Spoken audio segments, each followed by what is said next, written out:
Hello student, मैं सनी आप सभी का कुमार क्लासेस के ऑनलाइन पोर्टल पे स्वागत करता हूं। अब देखिए, जितने भी सेशन चलेंगे हमारे यूट्यूब पे सारे प्रीवियस ईयर क्वेश्चन ही चलेंगे। यानी यूपीपीसीएल TG2 हो गया आपका, यूपीआरबीएनएल TG2 हो गया और DRDO होगा। इन सभी में ये सारे जितने भी इंपॉर्टेंट क्वेश्चन हैं, जो रिपीटेड प्रीवियस ईयर क्वेश्चन है, वो ज़्यादा ही इंपॉर्टेंट हो जाते हैं। क्योंकि कहीं ना कहीं इस एग्ज़ाम का क्वेश्चन उस एग्ज़ाम में और उस एग्ज़ाम का क्वेश्चन इस एग्ज़ाम में क्या होता है, बार बार रिपीट होते रहते हैं। तो उसको आज हम लोग देखने वाले हैं। मगर एक और इम्पॉर्टेंट सूचना वो ये है कि हमारे ऑफलाइन बैचेस स्टार्ट हो चुकी हैं। ठीक है, वो जो कि यूपीआरबीएनएल और यूपीपीसीएल TG2 और DRDO को मद्देनजर रखते हुए उसी लेवल के तैयारी को स्टार्ट किया गया। तो अगर आप अपने आप को ऑफलाइन बैच में इनरोल करना चाहते हैं तो आप अपने आप को इनरोल कर सकते हैं। ठीक है, तो उसी के साथ आज का सेशन स्टार्ट करते हैं। मगर उसके साथ अगर आप इस सेशन को आपको पसंद आएगा तो आपको इसको क्या करना है, शेयर करना है ज़्यादा से ज़्यादा, और चैनल पे नए हैं तो इसको सब्सक्राइब जरूर करना है। सारे रिलेटेड पॉइंट क्या होंगे, हर क्वेश्चन से प्रत्येक क्वेश्चन से उसको डिस्कस किया जाएगा और बाद में क्यों इसका आंसर ये दिया है ये भी डिस्कस किया जाएगा। ठीक है, तो चलिए आते हैं पहले क्वेश्चन पे। और पहला क्वेश्चन ये पूछा है कि which type motor will be used where variable speed and high starting torque primary required. यानी हम किस मोटर को चुनेंगे जिसमें हमारी प्राइमरी रिक्वायर्ड यानी पहली ज़रूरत क्या होनी चाहिए, पहली तो वेरिएबल स्पीड होनी चाहिए, दूसरी हाई स्टार्टिंग टॉर्क होनी चाहिए। और ये केवल उन्हीं मोटरों में पॉसिबल है जिसकी हाई स्टार्टिंग टॉर्क हो सकती है। ठीक है, तो देखिए यहाँ पे 4 ऑप्शन दिए हैं और इसमें आपको कन्फ्यूजन हमको पक्का पता है कि आपको केवल 2 में हो सकती है, या तो स्लिप रिंग इंडक्शन मोटर या तो स्क्वायर या फिर कैपेसिटर मोटर। इन्हीं 2 पे हो सकता है। कैपेसिटर मोटर में भी आप कहेंगे सर जी जब कैपेसिटर स्टार्ट मोटर होगा तब। इन्हीं 2 में क्या होता है, हाई स्टार्टिंग टॉर्क हमको प्राप्त हो सकता है। ये तो कहानी जीरो की होती है, ये तो पक्का जीरो होता है। ठीक है, और इसमें क्या होता है, लो होता है। मगर हम यहाँ पे स्लिप रिंग इंडक्शन मोटर ही आयोग द्वारा क्यों दिया गया है, क्योंकि अगर वो बोलता सिंगल फेज इंडक्शन मोटर, तब सिंगल फेज इंडक्शन मोटर में सारे मोटरों में सबसे अधिक टॉर्क किसका होता है, कैपेसिटर स्टार्ट मोटर का होता है। मगर जब ओवरऑल दिया हुआ है तो हमको स्लिप रिंग इंडक्शन मोटर की तरफ ही भागना है। और इन्हीं सब में अगर DC सीरीज मोटर दिया होता तब उसके तरफ भी भागते हैं, क्योंकि सबसे अधिक किसका होता है, DC सीरीज मोटर का होता है। तो आई होप ये क्वेश्चन क्यों दिया हुआ और इसका आंसर क्या होगा आपको आइडिया लग गया होगा। ठीक है, चलिए नेक्स्ट क्वेश्चन में देखते हैं। नेक्स्ट क्वेश्चन क्या पूछा हमसे कि ये बताओ कि निम्न में से क्या करने के लिए या फिर क्या करेंगे हम जब हमको पहले विद्युत शॉक इलेक्ट्रिक शॉक लगा हुआ है। तो पहली कहानी डॉक्टर को सूचना देंगे। देखो डॉक्टर की सूचना देते हैं मगर डॉक्टर के आने के पहले क्या होता है, हम एक प्रथम उपचार करते हैं। ठीक है, तो पहले वो करते हैं। मगर प्रथम उपचार करने के लिए भी उससे पहले हमको क्या करना पड़ेगा, जो भी व्यक्ति इस शॉक से या फिर इस सर्किट से जो भी क्षतिग्रस्त हुआ है उसको क्या करेंगे, पहले हम उसको कनेक्शन से अलग करेंगे। पहले जिस इलेक्ट्रिक शॉक लगा है तो पहले इलेक्ट्रिसिटी सोर्स से तो अलग करें कि पहले उपचार करना स्टार्ट कर देंगे। ठीक है, नहीं तो हमको भी उपचार की आवश्यकता हो जाएगी अगर हम लोग वहीं पे उसका क्या करने लगे, प्राथमिक उपचार करने लगे, यानी जो सारी प्राइमरी या फिर जो फर्स्ट एड कहते हैं। तो इस हिसाब से देखें तो हमको सबसे पहले यह सुनिश्चित करना पड़ेगा कि जो मरीज है या फिर जिसको शॉक लगा है या फिर जो पीड़ित है या पीड़िता है उसको क्या होना चाहिए, विद्युत स्रोत से अलग करना सबसे इम्पोर्टेंट चीज़ बन जाता है। बाद में कृत्रिम सोर्स, जो कृत्रिम सांस चलती है तब प्राइमरी में आते हैं तो उसको बाद में देखना है। ठीक है, तो इस हिसाब से देखें तो हमारा प्राइमरी ऑप्शन क्या हो जाएगा, ऑप्शन ए सही हो जाएगा। ठीक है, चलो नेक्स्ट क्वेश्चन देखते हैं। नेक्स्ट क्वेश्चन में क्या है हमारे, क्वेश्चन नंबर 3 है कि इनमें पूछा गया है कि निम्न में से कौन सा सिस्टम जो है DC का सिस्टम जो हम प्रयोग नहीं करते हैं। देखो ये जो 3 टाइप है तुम्हारे, ये जो 3 टाइप है, इन तीनों टाइप का हम प्रयोग कहाँ करते हैं, DC ट्रांसमिशन लाइन में करते हैं। मगर DC 4 वायर सिस्टम का प्रयोग हम DC ट्रांसमिशन में नहीं करते हैं, DC 4 वायर का प्रयोग हम नहीं करते। ठीक है, और अगर AC की बात करेगा तो AC में हम सिंगल फेज 4 वायर सिस्टम का प्रयोग नहीं करते, इसको याद रखना। ये जब सिंगल फेज की बात करता है तब, या फिर AC की बात करता है तब। और DC में क्या प्रयोग नहीं करते हैं, तो DC में हम सिंगल फेज 4 वायर सिस्टम का प्रयोग DC 4 वायर सिस्टम का प्रयोग हम नहीं करते, इसको याद रखना। और बाकी जितने भी तीनों हैं इन तीनों का प्रयोग हम करते हैं। ठीक है, याद रखना। इसलिए नॉट पूछा है तो ऑप्शन 3 क्या हो जाएगा, 3 का पहला सही हो जाएगा। चलो और नेक्स्ट क्वेश्चन देखते हैं। सारे क्वेश्चन इंपॉर्टेंट है जी। इसमें यूपीपीसीएल में मान लो इसमें दोबारा नहीं पूछेगा तो डीआरडीओ में पूछ लेगा, डीआरडीओ में नहीं पूछेगा तो यूपीआरबीएनएल में पूछ लेगा। ठीक है, इन सब सारी चीज़ों को याद रखना है। देखो अगला क्वेश्चन है कि आमतौर पर भारतीय कारखानों में संधारित्र विधि का उपयोग किसके सुधार में किया जाता है। देखो कैपेसिटर आया, तो कैपेसिटर कहीं पे भी होता है तो सर जी कैपेसिटर का प्रयोग पावर फैक्टर में करते हैं या फिर टॉर्क को सुधारने में किया जाता है, इन्हीं दो में करते हैं। जब पावर फैक्टर को सुधारने में प्रयोग किया जाता है तो इसे पैरेलल में कनेक्ट किया जाता है। किसमें? पैरेलल में कनेक्ट किया जाता है। ठीक है, हमेशा पैरेलल में इसको कनेक्ट करते हैं जब पावर फैक्टर विधि को सुधारनी होती है तब, या फिर जब कैपेसिटर का प्रयोग करते हैं तो हमको पता है सिंगल फेज मोटर में कैपेसिटर का प्रयोग करते हैं जिससे स्टार्टिंग टॉर्क भी बढ़ते हैं और चाहें तो इसे 2 फेज में विभक्त भी कर सकते हैं। इसलिए ऑप्शन ए सही हो जाएगा क्योंकि संधारित्र का प्रयोग हम अधिकतर किसमें करते हैं? पावर फैक्टर सुधारने में किया जाता है। ठीक है, आओ अगला क्वेश्चन देखते हैं। सारे इंपॉर्टेंट क्वेश्चन है, जल्दी जल्दी कराएं क्योंकि तुमको भी आधे से ज़्यादा आइडिया है। ठीक है, बस हमको एक हिंट देना है क्यों ये सही हुआ है। ठीक है ना, आगे चलते हैं। देखो अगला क्वेश्चन है, दिए गए विकल्पों में से किस पदार्थ पे ओम का नियम पालन होता है। पहले कहानी तो यही होता है कि लिमिटेशन, यानी ये पूछता है कि कहाँ पे जाके इसका अपवाद प्रूव होने लगता है। तो अपवाद सबसे बड़ा यही होता है कि सर जी इसका प्रयोग हम इंसुलेटर पर नहीं करते हैं, ये भी इंसुलेटर है और सेमीकंडक्टर है। न सेमीकंडक्टर पे न इंसुलेटर पे प्रयोग हम दोनों जगह पे नहीं करते हैं। करते कहाँ हैं सर जी? या तो चालक है या फिर धातु है, इन सब पे क्या होता है? इन सब का प्रयोग किया जाता है। ठीक है, इन्हीं सब पे क्या करते हैं हम? ओम का नियम फॉलो होता है। और ओम का नियम बात करेंगे तो हमेशा क्या होता है, सॉरी एक ऐसे बना देते हैं और दूसरा ये बना देते हैं। तो हमेशा जो रेखा होती है वो क्या होती है? सीधी रेखा होती है, यानी रेखीय ग्राफ बनता है। इसको भी याद रखना, बहुत इंपॉर्टेंट चीज़ है। और जो रेखीय ग्राफ बनता है इसको आर से दिखाते हैं, ये वी हो जाता है और ये आई। इन सब सारी चीज़ों को याद रखना है। ठीक है, ओम ला। चलो आगे देखते हैं। नेक्स्ट क्वेश्चन छठा पूछा है कि ये बताओ कि निम्न में से ऐसा कौन सा धातु मटेरियल है या पदार्थ है जो डायमैग्नेटिक सबस्टांस में आते हैं, यानी पराचुंबकीय पदार्थ में आते हैं। तो पराचुंबकीय के लिए एक एग्जाम्पल दिए थे हम कि पराचुंबकीय में क्या प्रयोग होता है। उसके पहले देख लो फेरो में क्या लगता है। तो जब फेरो की बात करेंगे, फेरो में तो फेरो में क्या क्या लगता है, तो हम फेरो में बताए थे पहले बहुत बार कि फेरो में क्या होता है सर जी, एक फेरस होता है, दूसरा कोबाल्ट होता है, तीसरा निकिल होता है। ठीक है, फिर पैरा की बात करते हैं तो पैरा में क्या रहता है, तो कहते हैं सर जी पैरा में रहता है हमारा अल्मुनियम, प्लेटिनम या ऑक्सीजन, कभी कभी हवा भी दे देगा तो इसी में आ जाते हैं। ठीक है, फिर जब तीसरे की बात करते हैं तो तीसरे में क्या होता है, डाया की बात करते हैं जिसमें कि जो कि पूछा गया है। तो डाया में क्या होता है, हाइड्रोजन, सिल्वर या सिलिकॉन और ये कॉपर है। इन सब का 3 का प्रयोग करते हैं। तो देख लो यहाँ पे तुमको ऑप्शन से ही साफ साफ दिख जा रहा होगा कि सर जी यहाँ पे एल्युमिनियम आ गया, तो एल्युमिनियम किस में आता है, हमारा पैरा में आता है, पूछा डाया का, तो यानी ये वाला ऑप्शन क्या हो जाएगा, गलत हो जाएगा। फिर दूसरा एल्युमिनियम यहाँ पे भी आ गया तो सर ये वाला भी ऑप्शन गलत हो जाएगा।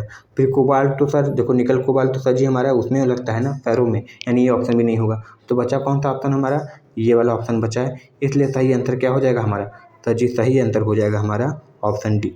ठीक है, आई होप समझ में आया होगा क्लासिफिकेशन से। चलो अगला क्वेश्चन देखते हैं, क्वेश्चन नंबर 7वां।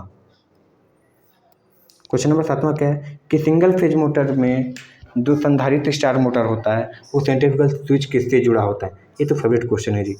ओके, बात करें, एक ये होती है, यहाँ पे क्या होता है, एक कैपेसिटर लगा होता है और यहाँ पे क्या होती है, सेंट्रीफ्यूगल स्विच होती है। ये क्या होता है, ऐसे एक मेन वाइंडिंग, ये क्या होती है, मेन वाइंडिंग, ये मेन वाइंडिंग होती है। ये क्या होती है, ऑक्सिलरी वाइंडिंग होती है, या जिसको स्टार्टिंग वाइंडिंग भी कहते हैं। तो देखो स्टार्टिंग वाइंडिंग के साथ हमारा सेंट्रीफ्यूगल स्विच जो कैसे जुड़ा हुआ है, श्रेणी में जुड़ा हुआ है। किसमें, श्रेणी में जुड़ा हुआ है।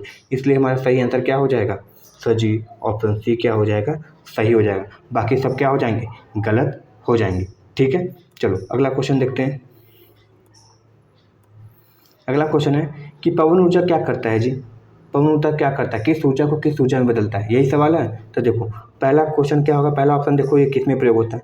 दिया है कि रासायनिक ऊर्जा, पवन जो क्या करता है, रासायनिक ऊर्जा को विद्युत ऊर्जा में बदलता है। नहीं सर जी, ये किसका काम है, ये काम है हमारा न्यूक्लियर पावर प्लांट का, रासायनिक ऊर्जा को विद्युत ऊर्जा में बदलना है। दूसरा दिया है तापीय ऊर्जा को विद्युत ऊर्जा, नहीं सर जी, ये तो थर्मल का काम होता है तापीय को ऊर्जा में बदलने का।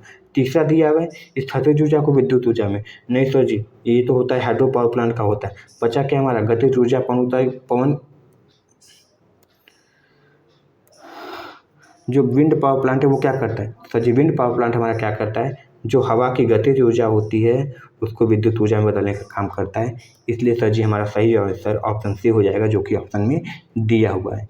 ठीक है, तो इस तरीके से ऑप्शन को छांटना पड़ता है। चलो अगला क्वेश्चन थी, तो फ्यूरी का नंबर बढ़ रहा था तब तुम लोग आ गए यहाँ पे लेने। ठीक है, हमको पता है कि सर जी 1 मिली ओम बराबर कितना होता है सर जी? 10 के घाते -3 ओम होता है। इसको लिखना चाहो तो कैसे लिख सकते हो? 1/1000 ओम लिख सकते हो। और वही तो दिया है क्या कि 1 मिली ओम 1000 ओम के बराबर होता है। इसलिए ऑप्शन क्या हो जाएगा हमारा 2 सही हो जाएगा। ठीक है, चलो अगला क्वेश्चन देखते हैं। अगला क्वेश्चन क्या पूछा है? पूछा क्या है कि घरेलू वायरिंग में प्रयुक्त होने वाले चालक तारों के न्यूनतम आकार क्या होगा या इससे कम नहीं होनी चाहिए। देखो ये क्वेश्चन थोड़ा अधूरा है। पहला, घरेलू वायरिंग में तो हम पावर सर्किट भी करते हैं, पावर वायरिंग भी करते हैं और लाइट वायरिंग भी करते हैं। तो देखो अगर लाइट वायरिंग की बात करता है तो बेसिकली पूछा किसका है, ये ऑप्शन के हिसाब से देखो अगर आयोग सही माना है तो लाइट वायरिंग के बारे में पूछा है। ठीक है, क्योंकि ऑप्शन में बस यही एक फिक्स हो। तो लाइट वायरिंग किसका, लाइटिंग वायरिंग किसका पढ़ते हैं? एल्युमिनियम जो होता है 1.5 mm का होता है। और अगर ये कॉपर दिया होता है तो कॉपर का 1 mm हो जाता है। सॉरी ये क्या दिया है जी, गलत हो गया ना यहाँ पे देखो। जब अगर कॉपर होता है तो ये 1 mm कर देते हैं। ठीक है, और अगर ये पावर वायरिंग होता है तो जो एल्युमिनियम होता है, एल्युमिनियम कितना हो जाता है? 2.5 mm हो जाता है। और ये कॉपर की बात करते हैं तो कॉपर कितना हो जाता है? 1.5 mm हो जाता है। इन सब सारी चीज़ों को याद रखो, सारे झाम को याद रखो, बहुत इंपॉर्टेंट है। Question number 10। चलो नेक्स्ट क्वेश्चन देखते हैं कि ये तो नाम के हिसाब से क्लियर है। देखिए ये क्वेश्चन जो पूछा है, जिसको नाम ऑप्शन में नाम दिख जाएगा वो भी मार के चला जाएगा, यानी फ्री का एक नंबर। क्या पूछा है कि 3 फेज प्रणाली के लिए सही फेज अनुक्रम किसकी सहायता से निर्धारित किया जाता है। ठीक है, किसकी सहायता से किया जाता है निर्धारित। तो देखो पहला ऑप्शन तो मल्टीमीटर दिया है। पहला ऑप्शन क्या दिया है? मल्टीमीटर। और मल्टीमीटर का काम क्या होता है? केवल वोल्टेज, करंट और प्रतिरोध पता करने का काम करता है। ये इसका अनुक्रम से कोई लेना देना नहीं है। विभव मापी है तो विभव मापेगा यानी वोल्टेज मापेगा। टैकोमीटर क्या करता है जी? आरपीएम में मापता है स्पीड कितनी है। ठीक है, मगर यहाँ पे देख लोगे ऑप्शन सी, ये जो होता है फेज अनुक्रम इंडिकेटर, जिसको फेज सीक्वेंस इंडिकेटर इंग्लिश में बोलते हैं, इसका काम क्या होता है? ये आपको बताएगा कि सही फेज में कौन सा लगा है कौन सा नहीं लगा, यानी एक तरीके से आपको फेज की जानकारी आपका यही देगा। ऑप्शन नंबर 3, इसलिए ऑप्शन नंबर 3 क्या हो जाएगा? सही हो जाएगा। ठीक है, चलो अगला क्वेश्चन, डीसी जनरेटर को समानांतर बनाने की शर्तें क्या होनी चाहिए? पहली कहानी, आर्मेचर फील्ड प्रतिरोध समान होनी चाहिए। देखो एक तरीके से कहें तो कोई भी जितनी अधिक से अधिक चीज़ें मिल रही हैं वो सारी चीज़ें सही हैं। ठीक है, हो रहा है तो और अच्छी बात है। मगर सबसे इंपॉर्टेंट चीज़ क्या हो जाती है? पहले तो आपूर्ति यानी जो पोलरिटी है वो सेम होनी चाहिए। तो दूसरा ऑप्शन देखो पोलरिटी मिल रहा है। ठीक है, पोलरिटी सजी इस वाले में भी मिल रहा है तो ये भी सही है। मगर देखो और भी कुछ एक्स्ट्रा चीज़ नहीं मिल रही, तो जब एक्स्ट्रा चीज़ मिलाओगे तो तुमको क्या मिलेगा? तुम एक्स्ट्रा चीज़ मिलाओगे तो तुमको क्या मिलेगा? आउटपुट वोल्टेज, यानी सॉरी आउटपुट वोल्टेज भी क्या होनी चाहिए सर? सेम होनी चाहिए। जितना अधिक से अधिक चीज़ मिल जाए। अब देखो यहाँ पर रेटिंग दिया था तो रेटिंग भी ले लेते हैं और अच्छी बात होती है। ठीक है, ये सारी चीज़ें ईएमएफ इक्वल होता है तो ईएमएफ भी ले लेते हैं। मतलब जितनी अधिक से अधिक चीज़ें मिल जाए वो हमारे लिए बढ़िया है। इसलिए यहाँ पे ऑप्शन 2 क्या हो जाएगा? सही हो जाएगा। देखो ऑप्शन सी भी नहीं, ऑप्शन डी भी नहीं गलत है, मगर ये अकेले एक की बात बोल रहा है। इसी में एक आध ऑप्शन और जुड़ जाता है, एक आध चीज़ और मिल जाता है बढ़िया, तो बोलते हैं हाँ था जी और बढ़िया है। ठीक है, तो ऑप्शन का निर्धारण इससे भी किया जाता है कि अधिक से अधिक चीज़ें किस ऑप्शन में मिल रही हैं। ठीक है, जो अच्छी चीज़ें, तो ऑप्शन 2 हमारा क्या हो जाएगा? सही हो जाएगा। ठीक है, चलो अगला क्वेश्चन देखते हैं। रिलक्टेंस मोटर कैसे मोटर है? सबको पता है कि रिलक्टेंस मोटर सर जी पहला चीज़ कि सर जी रिलक्टेंस मोटर तो क्या है? एक तरीके का सिंक्रोनस मोटर होता है। कौन सा synchronous motor? Single phase synchronous motor होता है, पहली कहानी। दूसरी, सर ये पहले से ऐसी सिंक्रोनस मोटर जो क्या होती है? सेल्फ स्टार्टिंग होती है। और बाकी जो 3 फेज सिंक्रोनस मोटर होती है वो सेल्फ स्टार्टिंग नहीं होती। तो जो प्रतिकर्षण मोटर है, जो रिलक्टेंस मोटर होती है, वो तो पहले सेल्फ स्टार्टिंग होती है।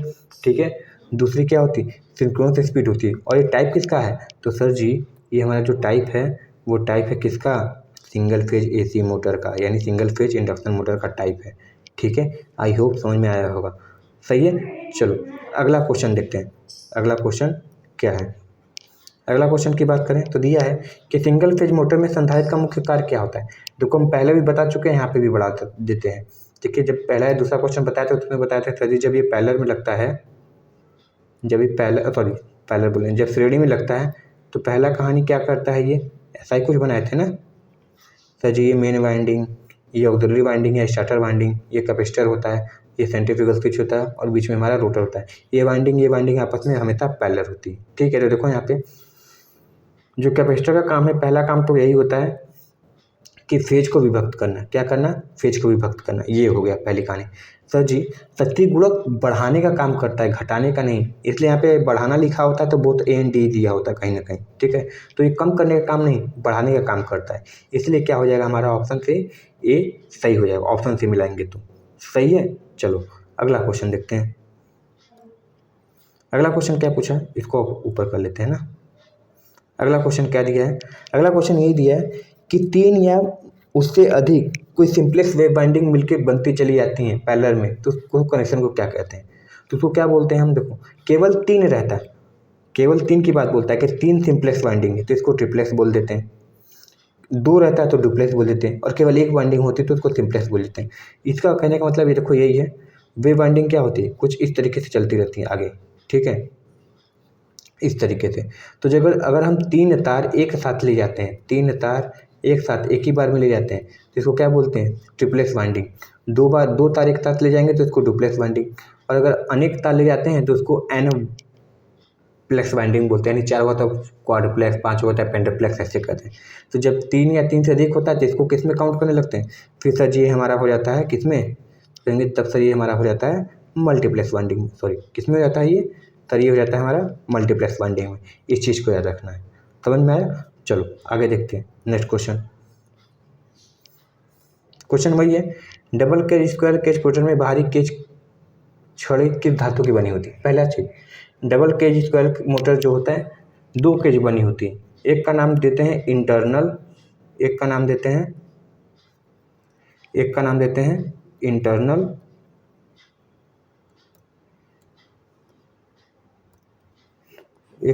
हैं इंटरनल, दूसरे का नाम देते हैं एक्सटर्नल। जो अंदर लगी होती है उसको इंटरनल बोलते हैं, जो बाहर लगी होती है उसको एक्सटर्नल बोलते हैं, ठीक है। एक्सटर्नल वाली की क्या होती है? रेसिस्टेंस ज़्यादा होती है, इंडक्टेंस कम होती है, ठीक है। और अंदर वाली क्या होती है? रेसिस्टेंस कम होती है, इंडक्टेंस ज़्यादा होती है। स्टार्टिंग के समय हम कौन सा लगाते हैं? एक्सटर्नल। बाद में जब 70 से 80% पकड़ लेता है तो इंटरनल। और इसमें बाइंडिंग ना के बराबर या होती ही नहीं है। हम प्रत्येक प्रयोग क्या करते हैं? एक रॉड या छड़ प्रयोग करते हैं, जो कि किसकी बनी होती है? सर वो बनी होती है किसकी? पीतल की बनी होती है, ब्रास की बनी होती है, ठीक है। इसको याद रखना है। चलो अगला क्वेश्चन देखते हैं। सारे इंपॉर्टेंट क्वेश्चन है जी, सारे इंपॉर्टेंट क्वेश्चन है तुम्हारे लिए, और सारे कहीं ना कहीं पूछे जाएंगे तुमसे। देखो अगला क्वेश्चन है कि वह कौन सा उपकरण है जो मुख्य सर्किट में ये निर्धारित करता है कि उसको खोलना है कि बंद करना है, ठीक है। यानी एक उपकरण में जो मुख्य सर्किट में पूर्व निर्धारित स्थिति के तहत एक सहायक सर्किट को खोलता है बंद करता है। देखो सर्किट को खोलता है या बंद करता है तो यानी किसको? एमसीबी को खोलेगा बंद करेगा तभी सर्किट ओपन या क्लोज होगा, या फ्यूज की बात करें जो भी है, ठीक है। मगर उसको निर्देश कौन देगा कि तुमको खोलना है कि बंद होना है? तो ये हमारा निर्देश देता है कोई और नहीं, ये निर्देश हमारा देता है रिले। अब वो रिले किसी भी टाइप का हो सकता है, थर्मल रिले हो सकता है, ओवर वोल्टेज रिले हो सकता है, ओवर करंट रिले हो सकता है, ओवर लोड रिले हो सकता है। यानी रिले का ही काम होता है। और रिले केवल और केवल किस ऑप्शन में है? हमारे ऑप्शन सी में है। बस यही काम करता है रिले, तुमको बता देगा कि देखो तुम्हारे खुलने का समय आ गया, तुमको खोलना है कि नहीं तुम्हारे ऊपर डिपेंड कर रहा है, ठीक है। हमारा तो बस यही काम है कि देखो फॉल्ट होने वाला है, खुलना है तो खुल जाओ, यही समय है। कौन बोलेगा? रिलो। किसको? एमसीबी को, फ्यूज को, एचआरसी को, सभी को, किसी को भी बोल सकता है, ठीक है। तो याद रखना ऑप्शन सी क्या हो जाएगा हमारा? सही हो जाएगा। देखो अगला क्वेश्चन, ये तो फेवरेट है, फ्री का नंबर बढ़ता है क्योंकि यूपीपीएससी ऐसा है, देखो पास सबको कराता है। यानी 90 से 100 क्वेश्चन ऐसा होता है कि जो सब लोग कर लेंगे, ठीक है, आसानी से कर लेंगे, ऐसा क्वेश्चन है। और यही सब टाइप के क्वेश्चन होते हैं। और तुमको एक बार फिर से बता देते हो तुमको, ऑफलाइन बाबू बैच स्टार्ट हो गई है, ऑफलाइन बैच स्टार्ट हो गई है यूपीपीसीएल, TG2, यूपीआरबी सभी के लिए। जिसको इनरोल करना है अपने आप को इनरोल कर सकता है, ठीक है। तुमको थंबनेल पे एक नंबर दिख जाएगा, उसी नंबर पे कांटेक्ट करके तुम अपने आप को इनरोल कर सकते हो, ठीक है। क्लासेस रेगुलर चलेंगे और जितना जल्द से जल्द कर लो तुम्हारे लिए अच्छी बात है, क्योंकि फिर से पढ़ने को पढ़ोगे मगर तुम्हारे पास टाइम नहीं रहेगा, ठीक है। तो जितना जल्दी पढ़ना है पढ़ लो, अगर सीरियस होकर पढ़ना है तब। और दूसरी कहानी, अगर ये वीडियो या सेशन पसंद आएगा तो इसको लाइक और शेयर जरूर कर देना बाबू, ठीक है ना। चलो अगला क्वेश्चन देखते हैं। घरेलू तापीय उपकरणों के घटक किसके बने होते हैं? सबको पता है कि सर जी जितने भी हीटिंग एलिमेंट होते हैं वो घर के ही नहीं, इंडस्ट्री की भी बात कर रहे हैं। ठीक है, इंडस्ट्री की भी बात करें तो जितने भी हमारे जो होते हैं हीटिंग एलिमेंट होते हैं अधिकतर उसी मटेरियल के बनेंगे जिसकी टेम्परेचर सेंसिटिविटी अच्छी हो, जो ज़्यादा मेल्टिंग पॉइंट पे हो और जिसका प्रतिरोध उच्च हो। तो इसमें केवल एक ही दिख रहा है हमारा नाइक्रोम, बाकी सब तो क्या है आयरन गैरम की स्टडी। देखो मेल्टिंग पॉइंट इसकी भी अच्छी होती है, मगर ये क्या होता है ऑक्सीडाइज बहुत जल्दी होते हैं, मगर मतलब ये उड़ते भाप बन के बहुत जल्दी है। ठीक है, इसलिए टंगस्टन का प्रयोग नहीं करते, नाइक्रोम का प्रयोग करते हैं। ठीक है ना, चलो अगला क्वेश्चन देखते हैं।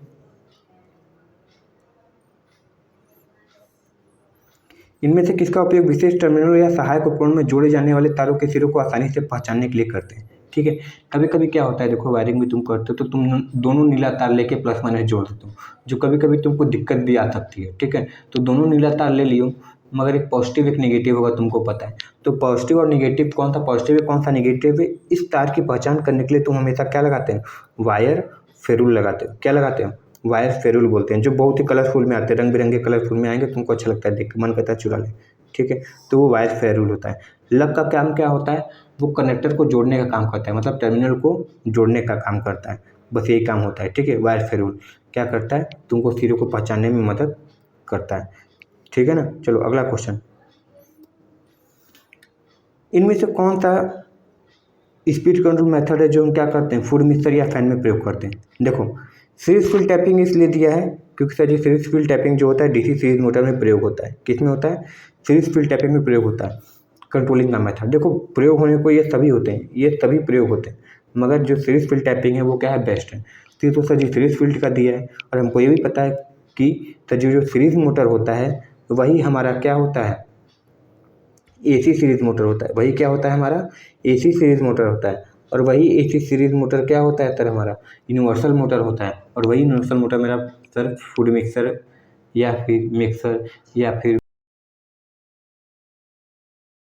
इसलिए सीरीज हमारा क्या हो जाता है, सही अंतर हो जाता है। ठीक है, चलो अगला क्वेश्चन देखते हैं। इसमें यही पूछा है कि समान प्रतिरोध के माध्यम से प्रभावित होने वाली धारा उस प्रत्यावर्ती धारा के समान के मान के बराबर होगा जो दिष्ट धारा जनित मात्रा में ही उत्पन्न होती है। तो देखो हमको ये पता है डीसी करंट और एक एसी करंट होती है, तो इन सब में क्या समानता होती है? तो देखो समानता यही होती है, देखो आरएमएस वैल्यू से निकालते हैं, गणना करते हैं कि जितनी डीसी हीट जनरेट कर रही है, मान लो 5 वोल्ट देने पर जितनी डीसी हीट जनरेट कर रही है, उतना हीट जनरेट करने में एसी कितना वोल्ट लेगा, वही उसकी आरएमएस वैल्यू कहलाती है। ठीक है, तो जब डीसी और एसी की तुलना होती है तो हमेशा किससे कंपेयर करते हैं, हमेशा आरएमएस वैल्यू से तुलना करते हैं। ठीक है, आरएमएस वैल्यू और डीसी की वैल्यू हमेशा क्या होती है, बराबर होती है। ठीक है, इस चीज़ को याद रखना। आरएमएस वैल्यू ऑफलाइन जो बैच लेक्चर कर रहे होंगे उनको अधिक आइडिया होगा कि हम इसको किस तरीके से बताए थे, और वो बोलेंगे हाँ सर ये तो पढ़ाए हुए थे, एकदम सही बात है। ठीक है ना, चलो अगला क्वेश्चन देखते हैं। अगला क्वेश्चन देखते हैं। वायरिंग को नियंत्रित करने वाले मोटर आरएम में पुश ऑन बटन किसके साथ जोड़े जाते हैं? देखो वायरिंग को नियंत्रित करने वाले मोटर यानी स्टार्टर में ऑफ पुश बटन किससे जोड़ा जाता है? तो देखो ऑफ पुश बटन या फिर स्टार्टर या फिर फ्यूज की बात करें, अधिकतर जो कंट्रोलिंग सिस्टम होते हैं तुम्हारे वो क्या होते हैं, परपथ में कैसे जुड़े होते हैं, सीरीज में जुड़े होते हैं। कैसे जुड़े होते हैं, जो भी लोड होगा हमेशा अधिकतर उसके साथ कैसे जुड़े होते हैं, तो श्रेणी में जुड़े होते हैं, हमेशा याद रखना। आधे से ज़्यादा जो तुम्हारे जो क्या होते हैं स्विच गियर वाले पार्ट होते हैं वो हमेशा श्रेणी में जुड़े होते हैं। ठीक है, कंट्रोलिंग वाले जितने भी चीज़ें होती हैं। ठीक है ना, इस चीज़ को याद रखना। चलो अगला क्वेश्चन देखते हैं। ध्रुवों के बंकन रोकने के लिए विद्युत रोटरी या इंसुलेटर का उपयोग किया जाता है। ठीक है, अब देखो बंकन मतलब समझ रहे हो, बंकन मतलब जैसे पोल तुम खड़ा किए, हल्का से क्या होगा, ये लोड की वजह से हल्का झुक सकता है ये। ठीक है, तो तुम किस इंसुलेटर का अधिकतर प्रयोग करते हैं हम लोग इसको रोकने के लिए? तो हमेशा किसका प्रयोग करते हैं हम, स्ट्रेन का प्रयोग करते हैं, जिसको तान बोलते हैं। यानी एक तरीके से कहें तो जो होता है इसको सीधा रखने के लिए हम अधिकतर किसका प्रयोग करते हैं, तान या टेंशन जिसको बोलते हैं। ठीक है, तो ध्रुवों के झुकाव को रोकने के लिए अधिकतर हम सेग वाली जो तुम कहानी पढ़ते हो उसको रोकने के लिए हमेशा क्या करते हैं, एक तो सेग बार या पे ऐसे लगा देते हैं, या फिर जो विकृति होती है स्ट्रेन जिसको बोलते हैं या स्ट्रेस जिसको बोलते हैं, स्ट्रेस जिसको बोलते हैं सॉरी स्ट्रेस, उसको हम रोकने के लिए हमेशा तान का ही प्रयोग करते हैं। किसका? तान का प्रयोग करते हैं। इसको याद रखना। टोपी नहीं जी, टोपी मार के मत चले, न टोपी का प्रयोग करते हैं, न पोस्ट का, न विक्रेती सा, इन सब का नहीं, हमेशा तान का प्रयोग होता है। ठीक है, चलो अगला क्वेश्चन।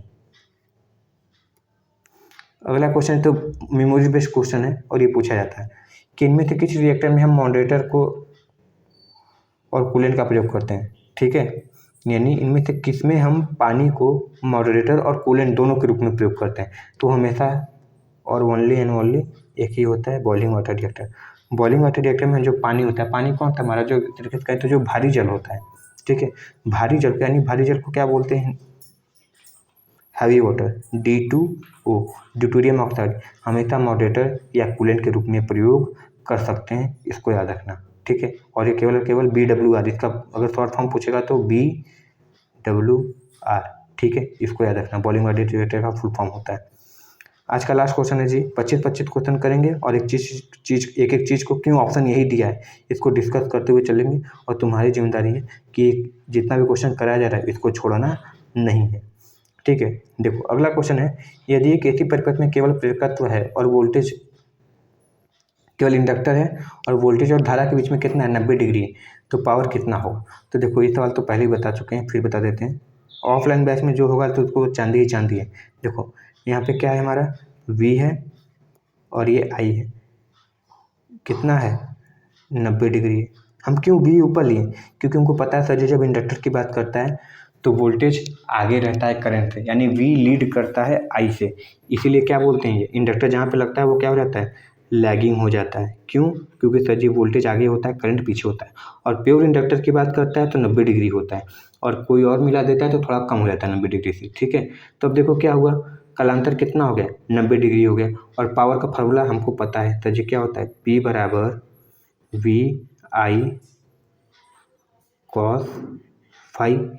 ठीक है, VI तो जो है सो है को छोड़ो बाद में, पहले cos फाइव की बात करते हैं। cos 90, यानी cos 90 की वैल्यू कितनी होती है? सबको पता है सर जी, cos 90 की वैल्यू 0 होती है।